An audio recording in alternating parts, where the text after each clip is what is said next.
Hi, it's Tansel here. Now, in this video, we're going to look at tips to help you when you're feeling overwhelmed. If you've got too many things on your mind, nothing gets done, you lose focus. Here are 6 tips to try when you're feeling overwhelmed. Number 1 is meditation or praying, right? When you're meditating, you're clearing your mind, right? If you're praying and you've got a million things on your mind, well, you have to work on the mindfulness side of praying. What are you doing in the first place? Meditation is the same sort of thing. You want to be able to relax your mind, relax your soul, so be it, relax everything and just tune in to the visual side of what you're seeing inside your head. So if you're down on a beach, or if you're cruising down a highway, whatever it is that you're meditating on, make sure that you're really synced into that moment, because the greater focus you have on that visual element, then everything else starts to sort of fade away and you get that moment of peace. So that's why meditation works for so many people. So number 1, meditation and praying. And that leads on to our second point, which is practice living in the moment. Pretty much similar to meditation, but living in the moment is just focusing on one thing at a time. Don't try and multitask. Multitasking confuses people even more. We think that, okay, we can do multiple things at once. This is great, but it's not fantastic because the mind is not focused. Right? You want to create focus. And if you've got too many things, guess what? Again, that leads to overwhelm. So I want to reduce that. So by focusing on the present, on what you're doing now. Here's the thing. I'm filming this video, so I'm in the moment. And when you're in the moment, as Mihaly Csikszentmihalyi says, you're in flow, right? Flow state. That's the state that you want to be in, to greater focus, and you'll get less overwhelmed. So be in the present. Number 3 is do memory training, right? Memory training isn't just about remembering.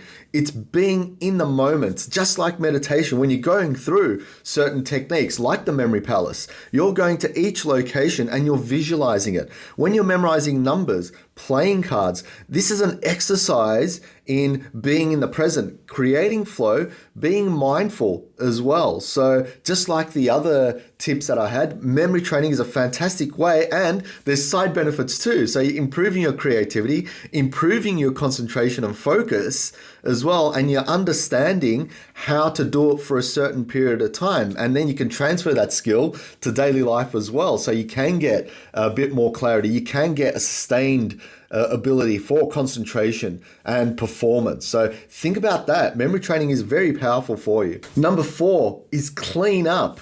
What that means is get rid of your clutter, because the more clutter you have, the more overwhelmed you can get mentally. All these Marie Kondos and minimalism, they're really powerful at the moment, because getting rid of all that clutter physically helps you mentally. Check out the minimalists. They have amazing work on minimalism. Also Marie Kondo with decluttering. She gets rid of a whole bunch of clothes from people's houses, right? Things they don't need, right? And we have a ton of things we don't need. And if we declutter, if we clean up, we're going to get rid of that, and looking into our wardrobe or our desk space, we're going to feel a bit more clearer, right? We're going to feel a bit more clarity in our thinking and thought processes, and physically as well. So clean up. Number 5 is relax, breathe, take time out.